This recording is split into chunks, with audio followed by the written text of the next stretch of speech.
a montré qu'il est professionnel. Avant chaque événement, il y a ce qu'on appelle une conférence pour avoir les préoccupations des autres et dire ou encore dévoiler ce qui va se passer ces jours-là pour donner le goût à ceux-là qui vont venir assister à cet événement. C'est ce qu'a fait Héritier. Il a appelé la presse pour dévoiler un peu, ne serait-ce ce qui va se passer ces jours-là au stade Martyrs le 25. Et il a voulu avoir aussi les opinions de la presse, question de bien orienter son événement. C'est ça. Mais le 25 décembre, ils sont tout. Jiba a un invité spécial.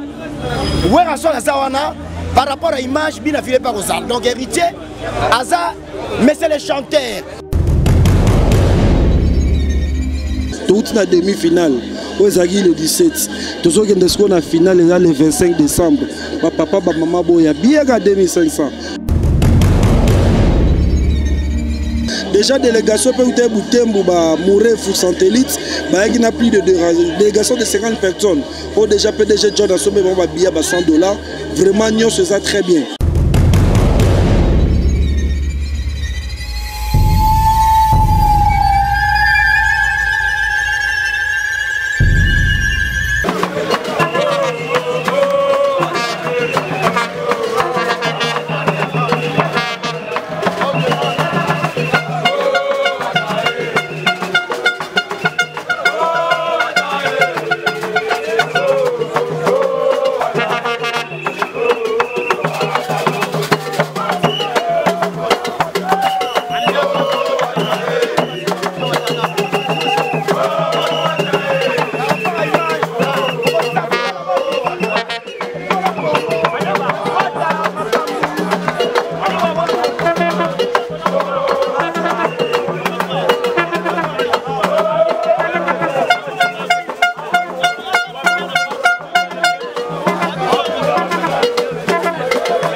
Cette conférence de presse qui sera animée par M. Papi Mboma, mais les consignes restent les mêmes et elles vous seront données par M. Mboma tout à l'heure. Nous comptons sur vous, sur la discipline et le respect ainsi que la considération.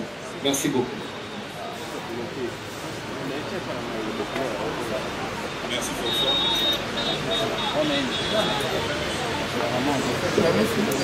Chers consoeurs et confrères, je vous dirai bonjour. Tout d'abord, on devrait s'excuser pour ces petits légers grands retards, comme vous le savez. On évitait un problème d'embouteillage chez nous et après le temps d'arriver, heureusement qu'on avait la sécurité qui nous a permis d'arriver à temps. Au moment de l'artiste, on tient à présenter déjà toutes nos excuses. Alors, comme vous le savez, un jour, une date, un événement, c'est le 25 décembre. L'artiste a bien voulu être en face de la presse. Question de partager tout ce qui est notre préoccupation. Et j'aimerais bien vous rassurer, au-delà de tout ce que nous pouvons avoir comme question, nous avons tenu à ce que nous puissions rester sur l'événement du 25 décembre. Sur l'événement parce qu'il ne nous reste que 5 jours. Et dans 5 jours, nous avons besoin de vous pour pouvoir communiquer par rapport à cet événement. Et comme je l'ai dit au départ, j'aimerais encore une fois de plus dire un grand merci d'avoir répondu à cette invitation. L'artiste est là. Vous retrouverez qu'il y a les staffs devant. Il y a M. Paolo Tudilo qui est là. Il y a notre ami qui est, depuis un bon moment, il reste dans l'événementiel, Fanfan. Et il y a le représentant de ces très beaux cadres qui nous reçoit, Pigeon Vert. J'espère qu'on aura le temps d'en parler aussi. Alors, pour ne pas prendre beaucoup de temps, j'aimerais quand même donner la parole à l'artiste, peut-être un mot à tous les consoeurs et confrères, avant de commencer. Déjà, bonjour à toutes et à tous. C'est un grand plaisir de vous voir si nombreux. Je ne m'attendais pas que ce soit comme ça, mais voilà. C'est déjà comme ça, donc je suis très heureux. Merci à vous, pas seulement parce qu'on est aujourd'hui ici à Bandal chez Pigeon Vert. Merci parce que vous avez commencé cette histoire avec moi. Lentement mais sûrement. Je savais que ça allait aboutir à un très bon résultat. On a commencé par une grande campagne. Puis, nous on était partis, vous êtes restés pour travailler sur l'événement. Il y a eu cette histoire du carnaval autorisé. Vous étiez là, vous nous avez accompagnés. vous nous avez soutenus. Et aujourd'hui, vous êtes encore là. Je pense que les dimanches, vous serez encore là. Vraiment, de tout cœur, je tenais à vous dire merci. Et j'espère qu'après les concerts, on va continuer encore à travailler ensemble. Parce que la musique sans la presse, je ne sais pas comment est-ce que ça peut arriver aux consommateurs. Donc merci d'être là et merci à tous ceux qui m'accompagnent sur ce plateau. Et merci aux producteurs, merci aux organisateurs. L'un des producteurs n'est pas ici parce qu'il n'a pas eu l'autorisation de venir à Kin. Parce qu'on a deux producteurs. On a commencé l'histoire avec deux producteurs. On a Apocalypse Bella, sénateur des États-Unis, BM Music des États-Unis. Lui, il n'est pas avec nous. Gloire à Dieu, Paolo Tudilo, qui a fait plus de 3 déplacements. Il est avec nous. Aujourd'hui, sénateur de l'Angola, il est avec nous. Et Fanfan, qui représente le comité d'organisation. Et merci à Papi Mboma qui représente toute la presse, qui est votre frère et ami. Et merci à Pigeon Vert. Merci. Et la question, est-ce que tu pourras chanter encore cette chanson au stade des Martyrs pour émerveiller ton public? Parce que ça faisait partie de ta carrière au début. Et puis à la fin de la carrière de Papa Wemba, c'est la seule chanson que Papa Wemba avait exécutée, la toute dernière chanson avant sa mort. C'est comme si c'était un héritage de la voix de Papa Wemba à hériter Watanabe. Et la petite question qui vient, pourquoi seulement avoir choisi Bandalungwa? Pourquoi ne pas choisir une question Kaki Akewa? Toyoga bien. Merci. Merci. On va.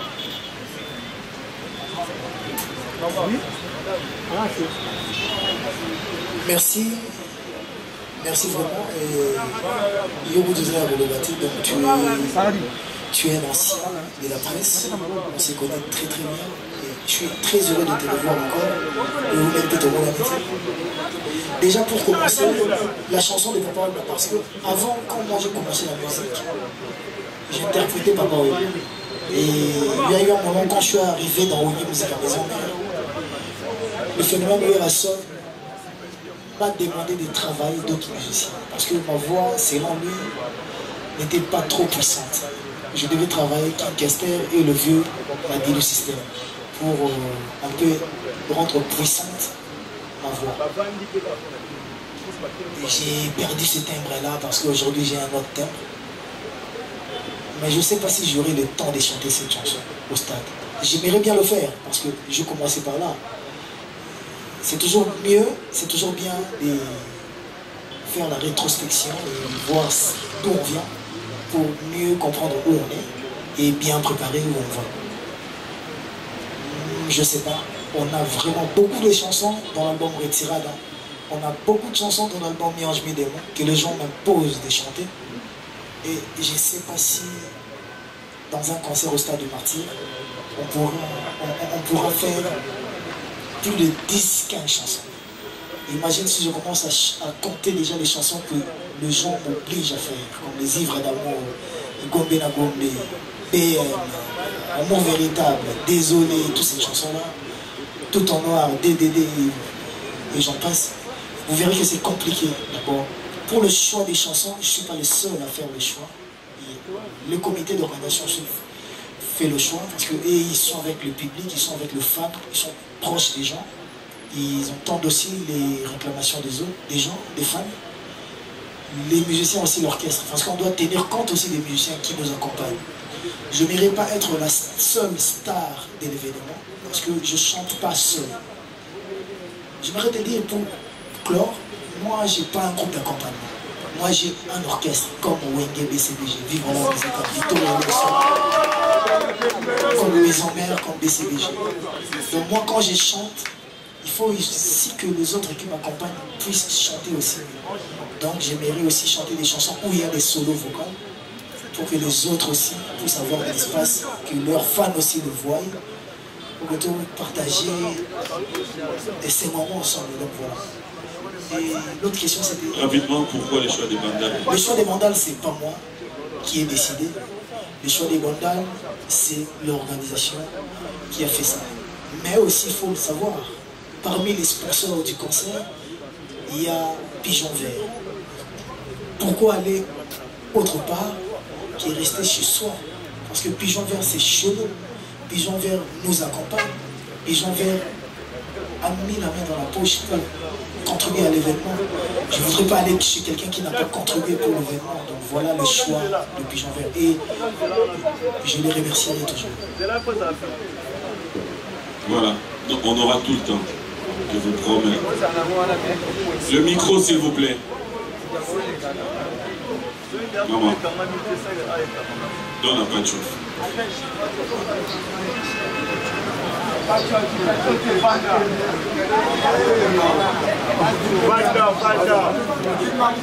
Je donne l'occasion au caméraman, s'il te plaît. Voilà, merci. Alors, Riti Watanabe, la Polka, bonsoir. Bonsoir. Alors, ici, devant nous, la presse a outil de partout. Mais j'ai constaté une chose, d'être respecté la mort. Ton profil de monde, ton profil de Beverkis, une minute de silence pour mon on ne reste pas mort. Ma question est celle-ci. Héritier Watanabe, la Polka, Motonatembe, on s'est préparé à conséquence pour affronter le 25 décembre. Parce que, au Osaka, on a 2 albums. Au Osaka, on a 4 ans. Il y a carrière, il y a la team de Wata. Est-ce que vous avez la force pour vous aller dans ma camp pour vous retourner sa stade? La première des choses, troisième des choses. S'il te plaît. Ma camp est important. Toyo Kanagi bien à 2000, on va poser 2 questions, tout mon corps. Tout ce qui s'arrête sur le bon. Je m'excuse, mon cher confrère, vous comprenez. Ma camp est très sérieux. Excellence, monsieur l'ambassadeur, Héritier Watanabe, vous avez un stade. Jusqu'à maintenant, avant de m'habiller, ils allaient chaud, ils allaient vraiment faible. Nazara qui n'a pas fou la lobby, peut-être n'a pas chef coutumier, de sololi. Mais, tout ce qui est, ils sont morotaux, ils ont somba ticket, la carte est totale, il y a une peine. Dans ma sangambila, ezati. Watanabe, Souboula. Benga de la forêt, benga papa chéri, papa Samaka. Merci. Voilà, cousin. Déjà, tout, oui, mais qu'il y a un titre au Vandia, événement, une conférence de presse. Et puis, il y a un titre au Vandia, même dans le carnaval. Carnaval, les événements, événement, ils ont un concert à Stade des Martyrs. Donc, ils sont dans la tête, ils sont dans tout au Vandia. Ou dévancer, ils sont peut-être une minute de silence, soit dans aussi mon capot, la maman, tu vas voir la tête, pour la papa Verkis, pour la mort, la bisso, la Est, etc. Et vous allez un concert.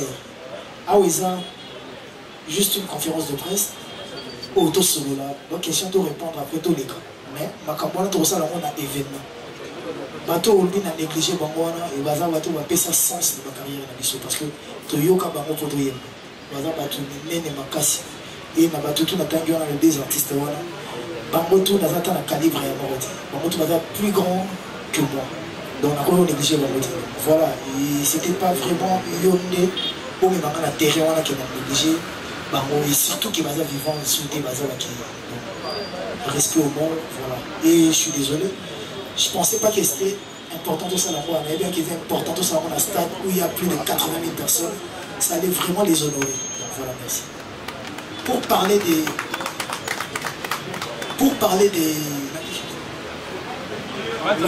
le vent des billets, Yokedaki, la station, il faut aussi connaître ça. C'est pas dans toutes les stations totales des points de vente des armes. Au moins, il y a une station totale où dans la boutique ou à Tégarabilo. La station totale où dans la peau, à Tékakaka, carburant, dans la pompe. Vous comprenez? Donc, si vous avez côté dans la boutique, vous avez cédé. Parce que vous avez pardon, billet pour vous avez billet, vous avez une piste. Ce n'est pas leur travail. Leur travail, c'est vendre le carburant. Donc, les stations totales ont des boutiques. La station totale est un magasin. Et sur le Kekuna, on recoute avec billets. Plus que ça, net dans la station totale à Lemba, il y a 24. Les gens bien sous aussi là. Ceux qui ont l'eau, on va passer dans aussi. Au coup d'habiller, il y a des choses à comprendre. Et quand ils appellent boulot, on a pensé, on a l'andelara, on a dit biewa piezali, biewa piezati. To biewa piekota, qui biewa piesilaki. Moi, mon rôle, mon travail, c'est chanter et danser. Laissez aussi que votre comité d'organisation va l'andelara parce que ceux qui n'ont pas l'andelara on a un instrument, on a la sécurité, on a un podium, on a la lumière, on a un écran LED, on a la publicité, un panneau, pour un panneau, je suis au foot, je suis le matin, pour raison de retard, je ne peux pas suivre deux livres à la fois, un petit artiste, donc je suis dans la communauté. Celui qui va côté, je suis qui va biaiser, donc Ayoki.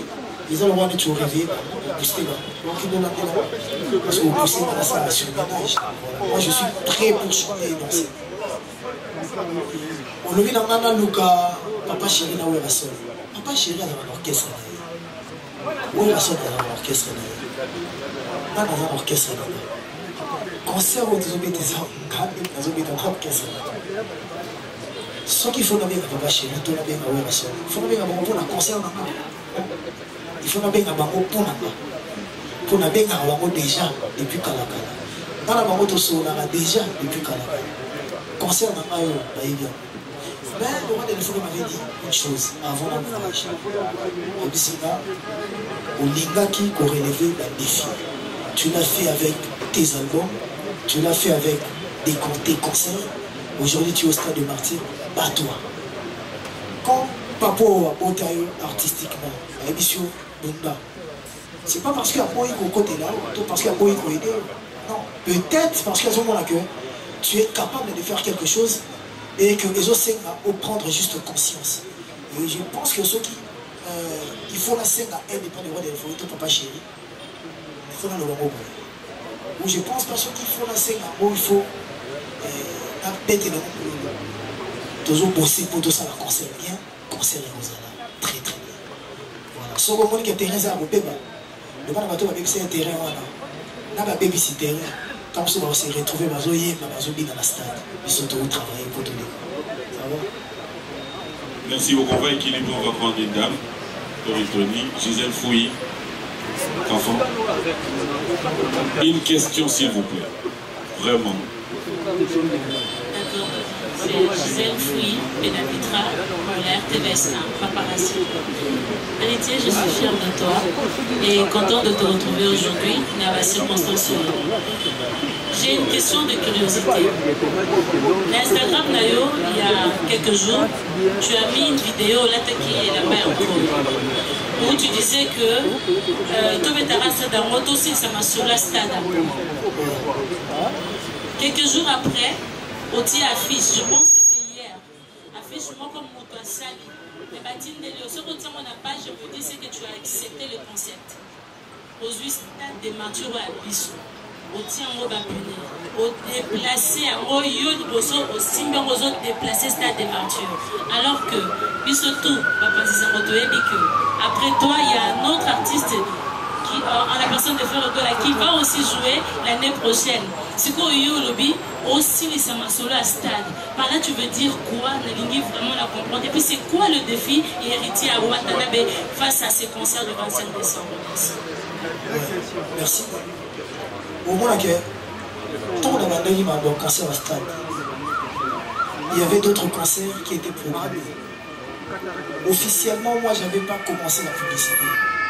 Parce que la réalité, notre chose aussi la campagne concert, puis le concert, on a peine à au même moment. Pendant qu'on a peut-être quelques mois après. Je voulais vraiment laisser le temps que le concert sur les camps. On a fait un effort de petits cassos à 2-3 semaines pour que tout le monde campagne. Et bien, la main dans le il y a affiché au Matakak après le 1er décembre. Bandroit de Matakak après le 1er décembre. Tout c'est là. Mais pendant que nous sommes dans les fanatiques faisaient des affiches dans les Dengue. On a compris tout ça, les shooting photos. Ça veut dire que les fanatiques sont libres de faire des choses, peut-être de polémiquer, de parler, de créer des rancunes. Ils sont libres, ils ne sont pas dirigés, ils ne sont pas gérés. Mais moi maintenant, je ne suis pas fanatique d'héritier. Moi je suis artiste.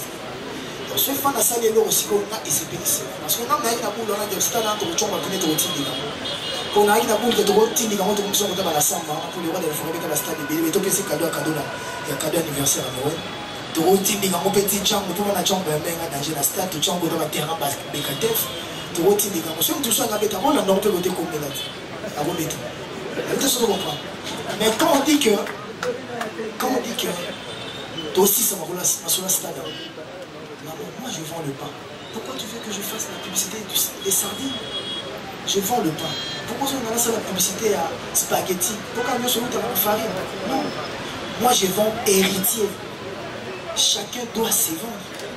Et maintenant, je reste aussi conscient que le stade des Martyrs n'a pas été construit pour moi seul. Et là, le stade des Martyrs, il n'y a pas Congolais. Qui peut jouer, va jouer. Qui veut jouer, peut jouer. Après moi, il y aura des artistes qui le feront. Parce que nul ne pouvait croire que le 25, moi, je suis au stade. Peut-être même en février, peut-être peu de camarades. Parce que tout ça va Congolais, tout ça l'esprit à continuité. Même honorable oiseau salana, mandature, oiseau linga a continué sur la mandat. On ne peut pas mon délai. Les oiseaux salana, ministre. Côté à mon amaïl, le ministre ministre va continuer avec lui. Ils seront tout le monde à fera son concert. Je lui souhaite bonne chance, comme je l'ai fait avec tous les autres. Moi, je suis un artiste au Nakota, on a terrain de soutien. Ma pour moi, on a la bêta. Il faut la bêta. Tant que la bêta, on a la bêta. Vous comprenez? Donc voilà, tant que on a pour la tech héritier et non pour la créer ma carte. Tout le monde a l'impression d'être stade, mais aussi il faut se le dire. Bêta stade est la facilité. Tant qu'on a annoncé qu'on a cancer à Mopé, dès qu'on a la stade de l'eau, on a annoncé là, tant on a annoncé qu'on a démordi. Les stades, ils ont un budget, si je ne me trompe pas, de 500 000 $, 400 000 $. Donc si on vend un stade, parce que sponsor, il faut y couvrir. Producteur, par contre, la publicité. On comprend que ils ont des canaux. Avant de parler des autres, on parle de nous. Et pour aussi éviter des polémiques inutiles. Voilà, merci. Imagine que mon propre frère, mon major orchestre, qui est dans l'Afrique. Vous savez ce que ça m'a coûté? C'était sur la tête. Et après, on dit que la mission va la bande de ma famille, la bande de problème, va tout concentré. Et je pense qu'ils sont prêts à le faire. Et le plus grand défi, c'est la sécurité. Tout est OK. Voilà, Jonathan. Merci. Jonathan Miller, Salut, Bravo pour ce challenge. Et tout comme moi, tu sais que Franco Lombe m'a dit qu'il écrit le travail de la société congolaise, Pascal Rochon-Taboulé, n'ont pas forcément besoin de jouer au Stade de Martyrs parce qu'il n'y en avait pas. Et depuis la création du Stade de Martyrs, c'est qu'aujourd'hui, pour inscrire son nom dans le panthéon de grands musiciens congolais, il faut forcément faire les Stades de Martyrs. Tu as accepté de relever ce défi dont plusieurs aînés n'ont même pas le droit de le faire. Ça, pour ça, on t'applaudit. Loin de toute attente, par la plus grande stupéfaction de plusieurs qui ont pris part au concert du retour du clan Wenge, musique 4x4, on a vu Héritier se faire convier par ses aînés. Et ça te donnera d'ailleurs ce nom que tu portes aujourd'hui, le dernier fils du clan Wenge. Est-ce que ça sera aussi terre pour Héritier Watanabe? On sera très, très, très heureux de prendre part au Stade de Martyrs, d'avoir un Jimé Piana, d'avoir un Blaise Boula, d'avoir un Weranson et tant d'autres du clan Wenge sur la scène avec Héritier, tout comme ils l'ont fait pour tout. Merci. Ouais, merci Jonathan, merci frère. Et après, je ne vais pas aussi beaucoup parler parce qu'on n'a pas beaucoup de temps. Mais s'il faut juste rentrer sur le concert de Wenge Musique à Maison, Wenge Musique à 4x4 BC déjà. Ils avaient nulle part dit que Héritier ne prendra pas. C'était une surprise. Laissez-nous la primaire. Des dire en live le jour J, qu'est-ce que ça sera? Donc on ne veut pas tout dévoiler. Je ne sais pas si seront là. Après, il faut voir aussi leur agenda. Je ne sais pas si seront là ou si ne seront pas là. Mais jusque-là, je ne suis pas mieux placé à dire qui sera là, qui ne sera pas là. Mais pour être clair, dans mes calculs, il y avait Inospi, mais il va manger avec les orphelins à Goma. Vous verrez que peut-être tu veux avoir quelqu'un, mais cette personne-là aussi est star. Cette personne-là aussi est occupée. Cette personne-là aussi a son agenda. Et c'est pas facile d'avoir tous les gens que je veux avoir. C'est pas facile pour moi. Mais Inch'Allah, comme on dit, vous allez voir ce qui sera, ce qui se passera. Isaac Maï, merci beaucoup. La Boulga, très heureux qu'on partage ces moments ensemble pour tous voir quand même manquer ici que Zanabo. Sinon, j'aimerais poser une question aux producteurs, aux organisateurs. Parce que c'est vrai que les stades des martyrs, ce n'est pas une mince affaire comme tu venais de le dire tout à l'heure. Quelle est la capacité des instruments que nous aurons ces jours-là dans les stades des martyrs? Parce que ceux qui héritent à Zanabo, ça y est pas. Il faut que ce son y a bien, il faut que ce musique y a bien. Oh, bah tu vas aussi péler un mot. Est-ce que nous colons pourquoi c'est les capacités de l'instrument où il y a un stade où il faut convaincre le bateau, capacité à lumière, il y a un stade où il faut convaincre le bateau. Et puis, il y a ça. Derrière, je vois Koi, trace, pigeon vert et consort. Et il dit pour la ligne, le sponsor est belé, pour un si grand événement où il y a une date. Il y a les 25 tournois et la tournoi sous la société. Il y a la communication de la Kati, tournois et la tournoi. La société Missous, il y a Minéné, on dirait, tu m'as accompagné au Téné et le Rwanda. Merci beaucoup.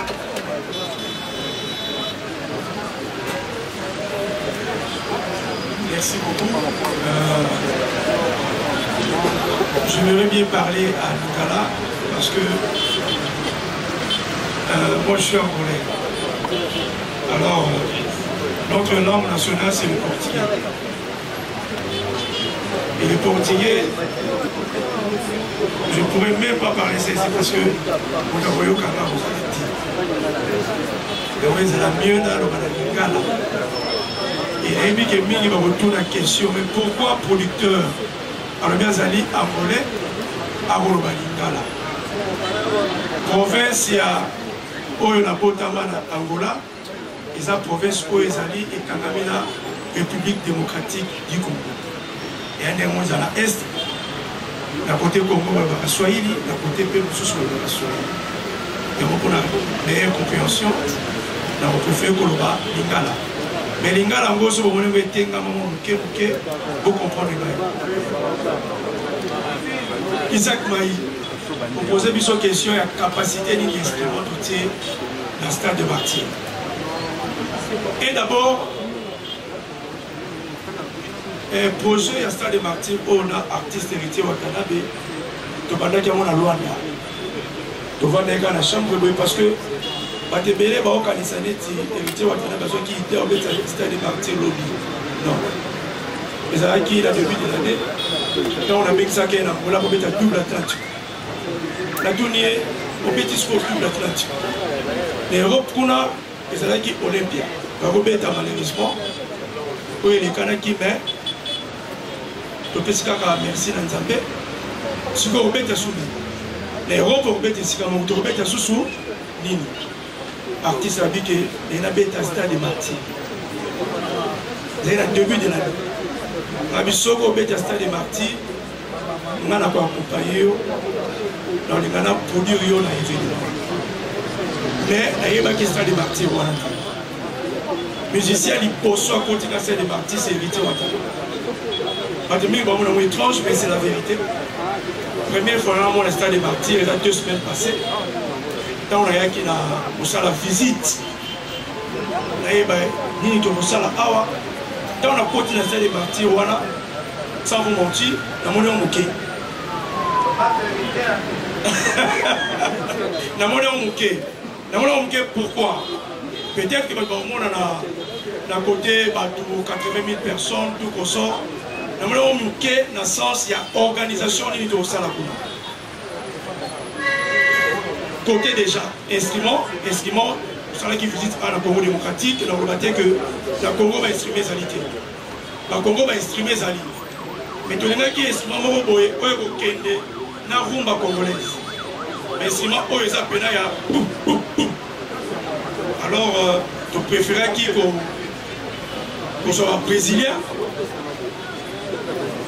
Mais c'est la vérité. Et là, au moment où Angolais, il y a des choses qui sont polémiques, il y a des choses qui sont côté instrument, aujourd'hui brésilien, instrument et outil libanda, et qui en Angola, la minute oyo ezana nzela ekoya po ekota awana Kinshasa. On a publié un côté tout la sa camion et un côté à la frontière tout consort. Capacité d'instrument, nous avons plus ou moins 500 000 kW d'instruments autour de la Katia, Stade des Martyrs. Musique, ingénieur de son en haut, Oyakosala, son héritier Watanabe, c'est un Brésilien. Ce n'est pas la première fois que la son héritier Watanabe qui est venu tout là. Pourquoi parce que ingénieur de son à la Congo démocratique, le rose à Libanda, il y a qui choisit un producteur, il y a qui choisit un artiste.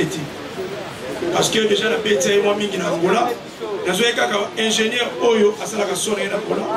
On a préféré qu'il y ait un mémoire à la Congo démocratique pour l'échange culturel. Côté lumière, de la cohésion culturelle dans ma organisation de Bissau. Je suis ingénieur, il y a lumière, il y a Congo démocratique. Mais il y a qui peut choisir la main, il y a qui choisit artiste. Parce que la zone qui est pour Tambola, la Kenya qui est la maison où il y a lumière, il y a Kinshasa, la maison où il y a lumière, il y a le son, il y a Kinshasa, dans la maison où il y a podium. Côté lumière, tu peux travailler dans Manon. Manon, combien d'entreprises des années Sonolight. Alors, côté podium, podium est en Angola. Il y avait d'abord la Kinshasa, la podium est la Kinshasa. Tu préfères travailler dans Kenji Sono. Donc, on a ingénieur à Kim, à Ebi Terania, à Ebi la complication de la autour de la question, on va vite fait. Sur les sponsors.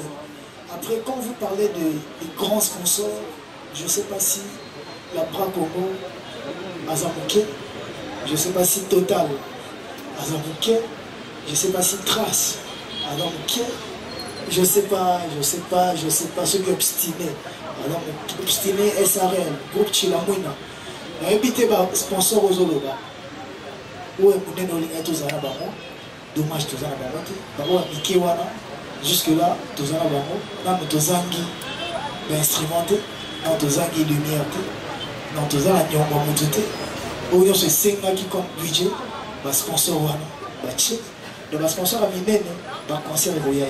Après, il y a le concert royal, le sponsorisé. Où il y a Mickey Nabisu, ça les grands boulots, nous sommes tous les parce que la Bra Congo, les lots, on a évité ceux qui vont plus que la Bra Congo. La Bra Congo encore. La Bra Congo à la Scone, la Bra Congo à Tembo, la Bra Congo à Castel, la Bra Congo à le Kofi, la Bra Congo. Donc je dis merci encore, qui est pour moi, à l'événement national, le plus grand des sponsors. Et merci. Et après, peut-être il y a habité. Alors, moi, la soso a vivre dans le Zongo, c'est que peut-être, moi j'ai eu la chance d'avoir des amis riches. Parce que photo est bon. Qui m'a dit que dans la société, comme il est à Mina Intel. Il y a un protocole d'accord, mais il y a triqué. Concerné aux il y a trop de choses qu'on ne peut pas dire. Parce que si tu veux que je décide même les noms, je peux décider après au créer ma polémique, mais je ne suis pas venu ici pour ça. Il ne représente aussi rien, tant que mon organisation est très bien faite.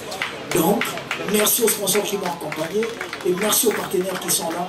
Merci à l'organisation et aux producteurs. Moi, ils me suffisent. un tien vaut mieux que deux tu l'auras. Pour venir à la conférence de presse, ils ont même motivation que j'aurais pour envoyer nous. Imagine que ma billet dans la station aussi là. Donc ça veut dire que motivation ça. Ceux qui ont l'année bien.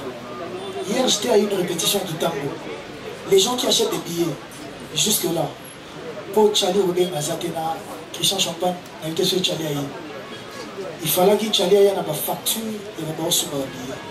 Jusque là, la majorité des gens qui ont acheté des billets, ils ont 100 billets, 20 billets, 50 billets, 1000 billets. Eric Mandala a acheté 5000 billets sans VIP. Ce n'a deux temps à battre Tenda et Orondimati. Il y a ils ont acheté des 1000 billets. Il y a le président William du Conseil national de la jeunesse qui a acheté 1000 billets. Parce que la société, ils achètent pour leurs travailleurs, pour leurs familles. Sans compter dans la station. Pour comprendre que les gens sont motivés. Concernant les gars qui, s'il y a eu des problèmes, nous sommes photos de ça. Je crois bien que Motomoro était dans la Canada, ok, aussi un concert à Golinga que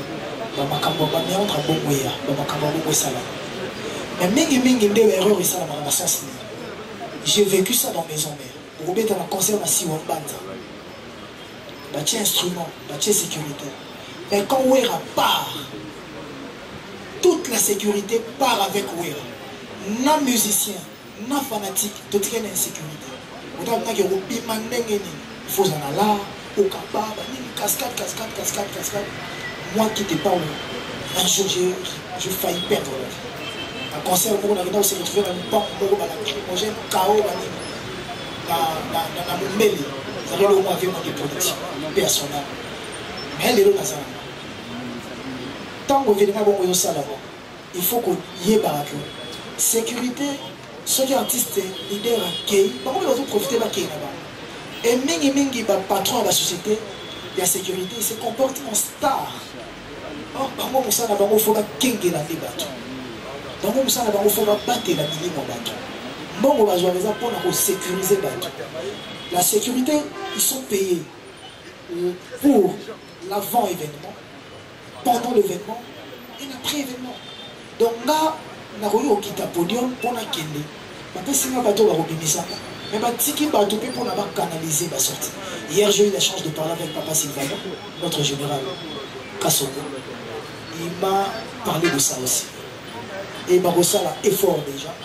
La porte, ni sur le stade des martyrs, ils sont ouverte.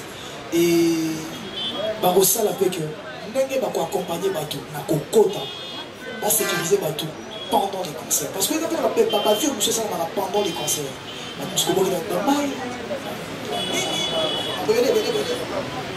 Et après les concerts, ils vont accompagner les gens. Et tout le monde a concert. C'est une fête.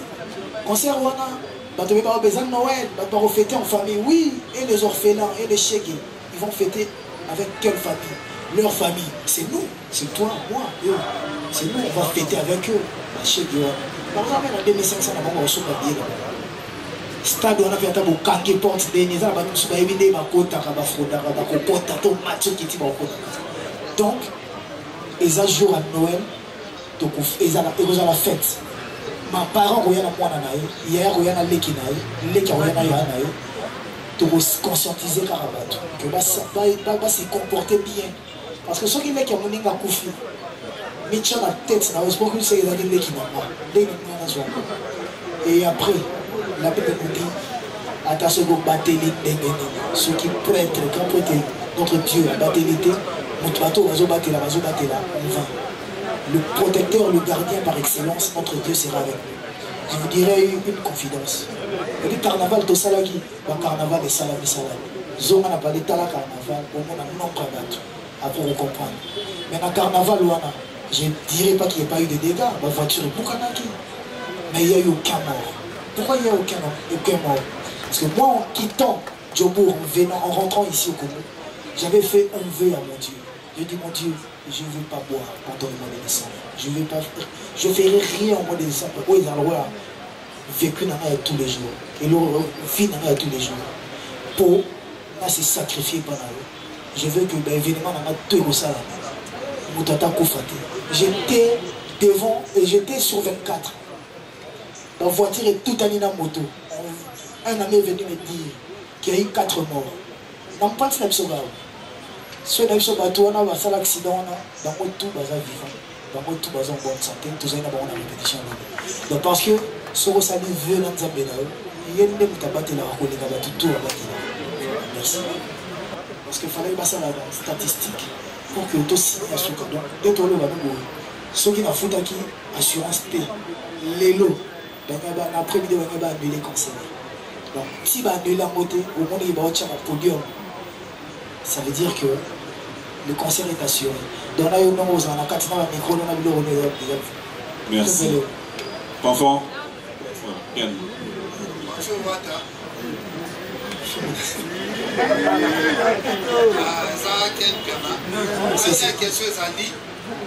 Osera la question, Moko, s'il te plaît. T. Moko.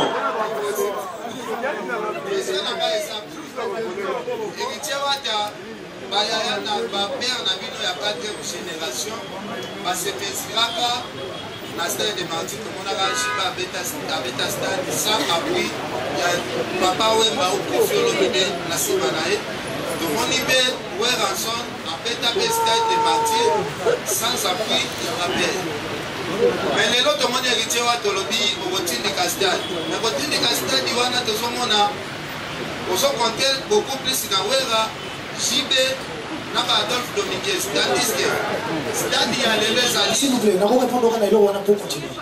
On va compter dans notre côté. Parce que la zone est question de côté ça. Les questions de piège. Pour ceux qui sont dans la conférence, on va compter la JBT, la WRT.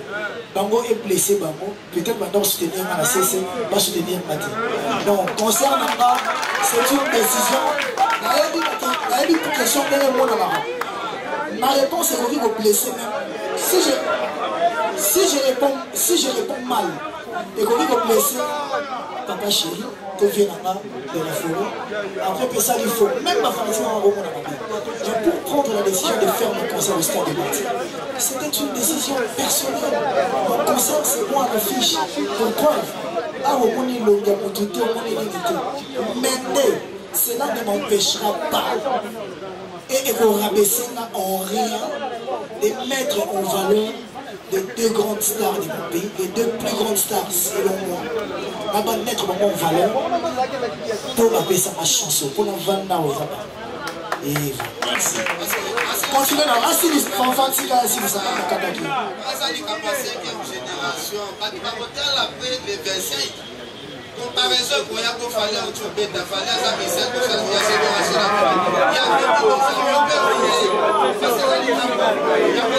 il est libre de poser sa question dans la démocratie.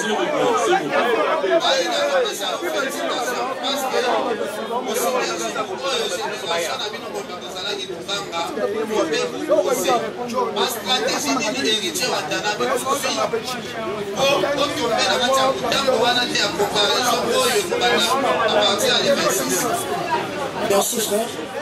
Quand il y a quelqu'un qui a posé question, il est vraiment très libre de poser sa question. Et il faut que vous compreniez en rappel que tout a beaucoup de monde à Makambo, on a piloté. Ken, frère, il y a tout au côté Moro, moi je te comprends. Ken, je lui ai appelé un jour pour lui dire que Nathalie Bino l'analyse la vie et que mon lobby qui m'a signé arrêt de mort et la carrière maman parce qu'il a osé que Tchanda a sorti un bon maman de 18. C'était pas moi, c'était le producteur David Monceau.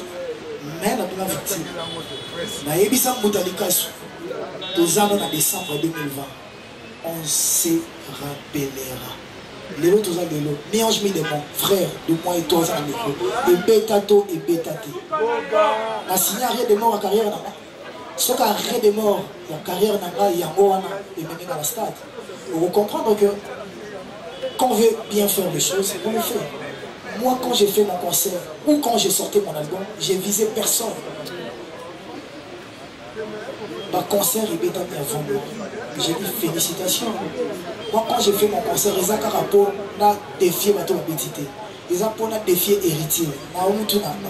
Héritier. Est-ce que tu es capable de bien faire ou de faire quelque chose? Et dimanche, ceux qui héritiers sont capables de faire quelque chose. Maintenant, la polémique, ça va pas polémiquer, qui va pas nous bien, toyemba koleka, tobina bien, tout ça la koleka. Mais moi, je suis mal placé, pardon, de polémiquer sur des événements pareils. Mais il y aurait retenir que l'idéologie, il fallait que tu mettes stade des gens parce qu'on est à la dernière semaine. Tout c'est là, écoute.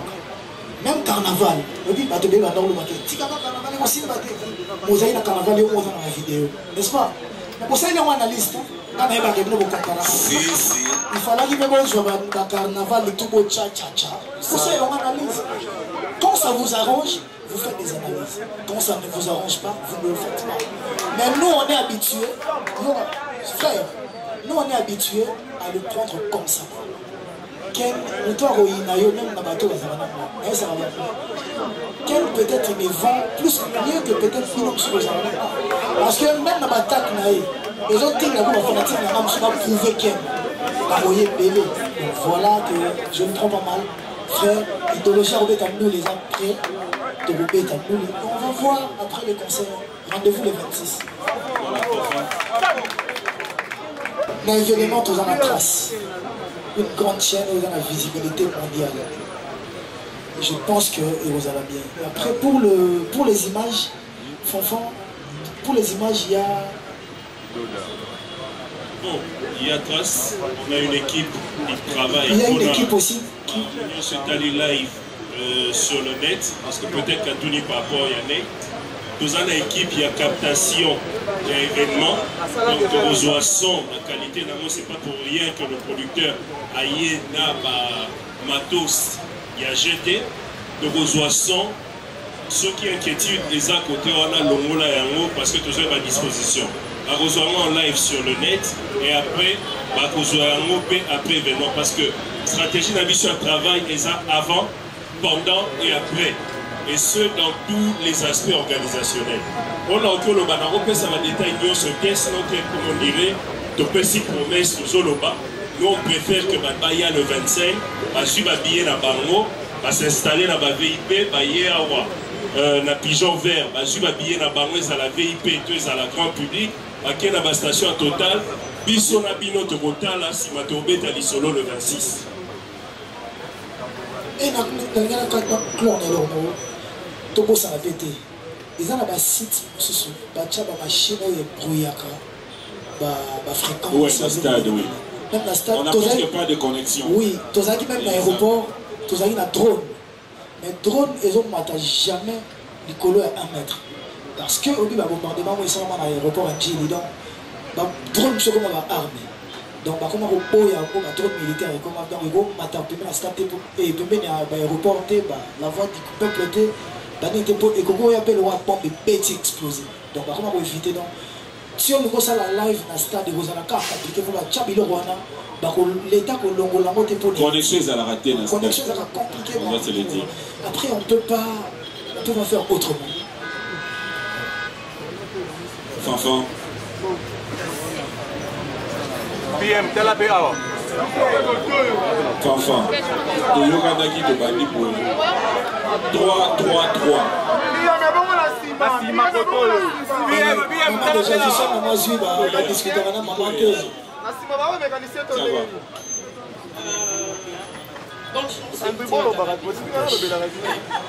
Et félicitations pour notre bébé.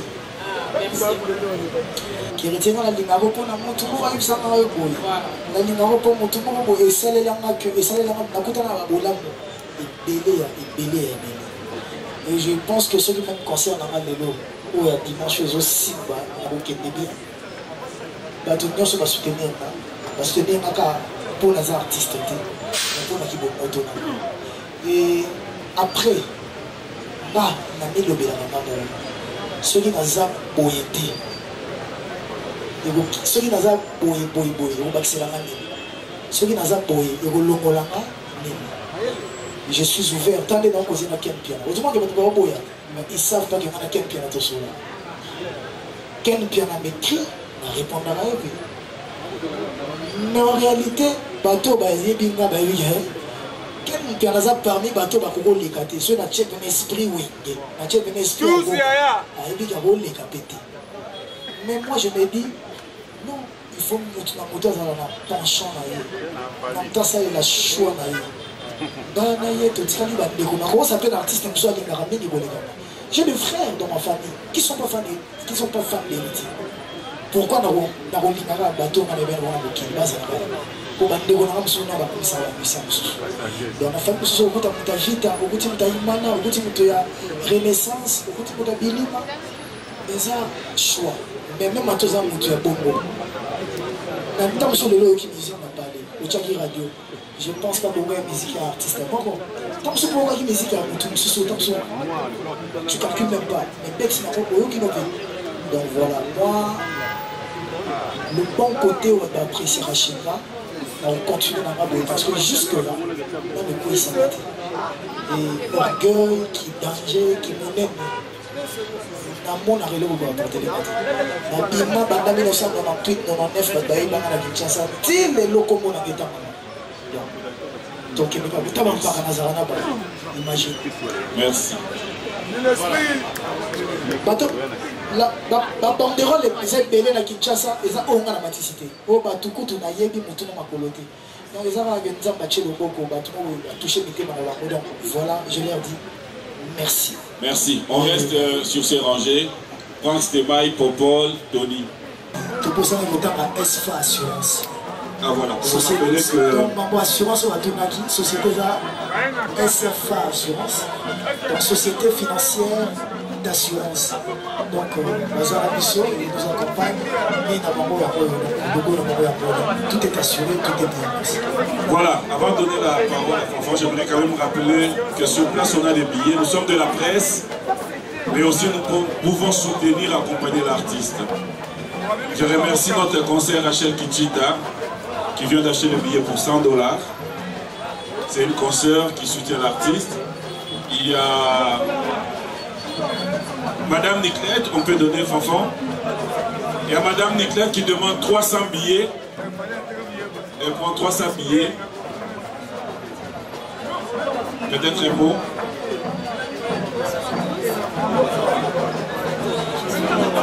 Congolaise. J'étais en Afrique ici, je dis ça. Je suis ravie que vous avez parmi personnalités. Moi, je soutiens l'œuvre de Messi Watanabe. Je t'avais même invité, fille, quand tu avais fini, je pense qu'avec Sagio ou qui ose à l'instant. Bien sûr. En fait, comme je soutiens des orphelins, des orphelines, dans l'idée à me soutenir, moi j'achète 300 billets, juste pour base à la Merci beaucoup. Merci beaucoup. Voilà. Donc, ceux qui voudront bien, il y a des billets en vente pour soutenir l'artiste. Et je crois, on va clôturer, mais je verrai quand même François. Bon, je vous remercie, mais moi, je vous invite, nous sommes prêts à vous accueillir ce dimanche 25 décembre au stade des Martyrs à partir de 9h. L'artiste a insisté, ma fan pour aider Bisso, ma fan y héritier, amour et bonne musique pour aider Bisso, pour y avant, parce que hier à prévoir comme Atana Moi, première partie et Nabutu deuxième partie. Ma billet et ça, à ma station, il y a 33 stations totales. Oyoyo et ça, la billet. Et Zokende, depuis Carnaval, motorisé au Salemaki, avec la Bisso qui avait rupture de stock, c'est aujourd'hui que nous avons encore approvisionné ces shops. Pour douter, Stade Wana qui a annulé, tous après 3 quarts il y a tant d'habitude de Moussala et Zalek sur le plan sécuritaire, parce que et le producteur et l'artiste nous ont dit en tant qu'organisateur de l'unité des dégâts majeurs, de l'unité que va perdre vie dans le concert de la mission. Donc, ça, la sécurité et la réunion sécuritaire et l'autorité NIOS. Ministère, il y a santé, ils ont accompagné mission dans la clinique mobile, dans l'ambulance, et puis nombre de la Croix-Rouge, les Sawana, ils ont pour accueillir. Donc, ceux qui nous choisissent malaise dans le stade, Donc même à mon hôpital, tu vas passer ma première soin dans ma clinique mobile et vous allez payer sur le site. Si je vais conduire, papa, maman, le 25, ils ont fait Bana, mais biso tout au yebi que tout ça n'a pas suité, il y a pour fêter 2500 francs, au coquille coupé sa moi na yo, ndeko na yo et 5 oyeleki. Oyo yo yo peut-être on va tirer $100. En tout cas, n'hésitez pas à Panzi Sango. On continue à prendre des billets et aussi là. Biso, tu vas déclarer sold out. Mais tu évites que tu ailles sur un billet belleté. Bateau va s'en abandonner. Donc, il y a une station totale. Il y a différents endroits où sur un billet. Ce qui aussi, Pesa Tamogola, Pesa Aya, a passé mon moment et l'engue. La voix héritier Watanabe. Merci. Voilà, la sécurité pour clôturer. Ouais, merci beaucoup. Pour nous, le service de la sécurité, nous garantissons à tout le monde qui vont participer à ce concert d'être à l'aise. Toutes les précautions ont été déjà prises sur le plan sécuritaire. Donc on va travailler ensemble, même avec le public qui va venir, on va travailler ensemble. Tout va bien commencer et tout va bien finir. Merci.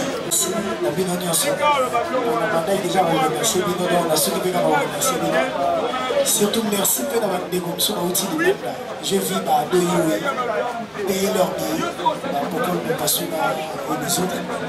Ils vont témoigner leur affection. Voilà. Sans demander quelque chose, merci à nous, merci à vous. Merci à vous. Merci à vous. Merci à vous. Merci à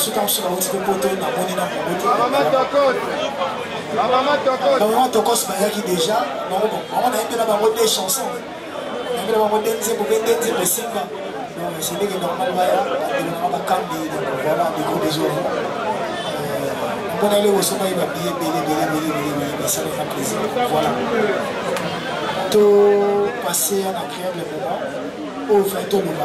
Tout le monde va dire ce que c'est que tout le monde. Merci à dimanche. Voilà, un grand merci à tous. J'allais en profiter pour remercier l'organisation. On est de la presse. Nous devons être réalistes. Tobi Madame Théa, s'il vous plaît. Cocktail et Yaboué. Je voulais remercier l'organisation parce que le respect, il y a au monde à déroulation de caméraman, des Bozalaki et que la presse était devant. Un grand merci. Alors, ceux qui ont reçu de messages, vous aurez des réactions tout à l'heure. En attendant, nous disons un grand merci à Pigeon Vert et merci à vous tous.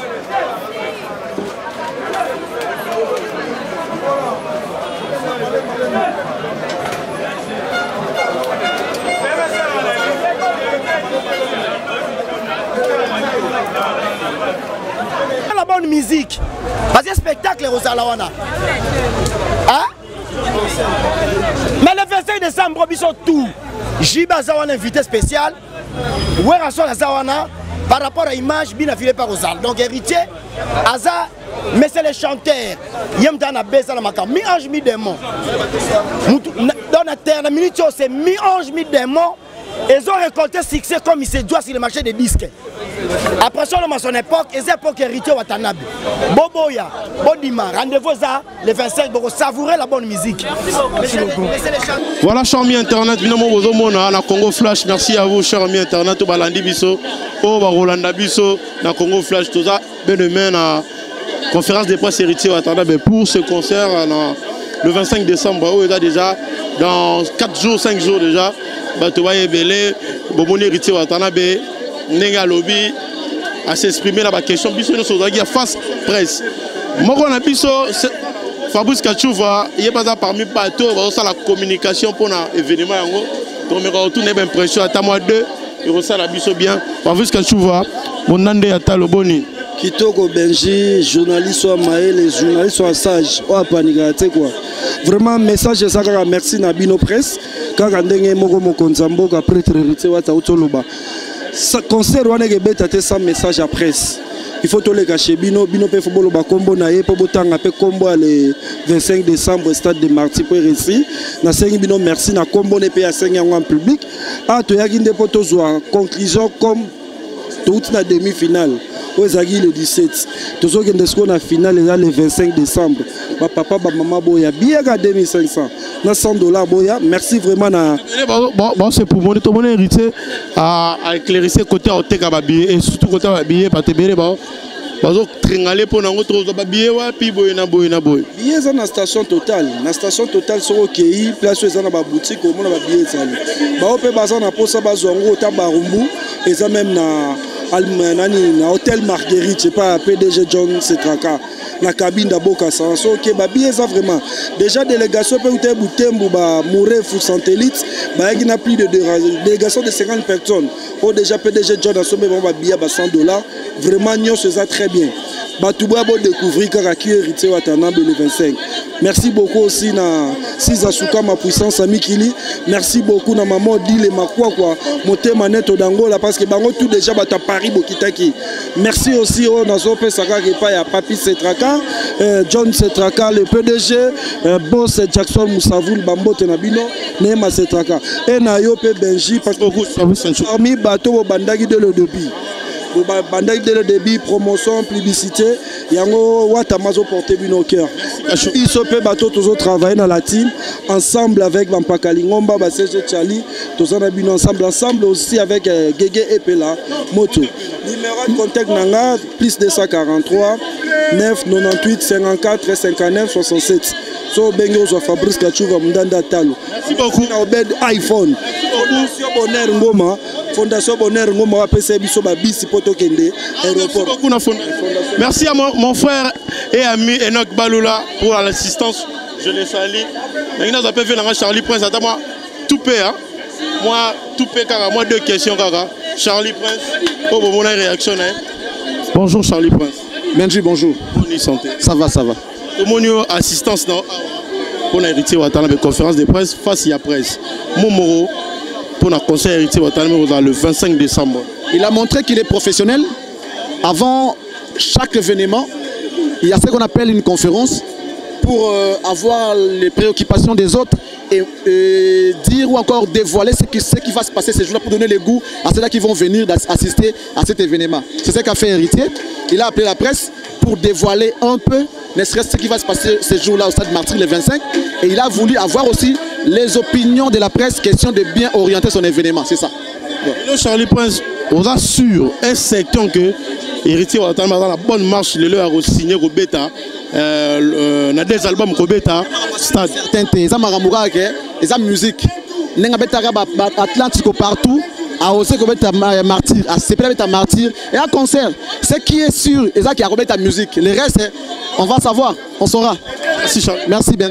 Merci à vous chers amis internet c'est aussi occasion au monana nzamba prêter biso envie de coups à la prochainement. Merci à vous, bye, ciao, à la prochaine.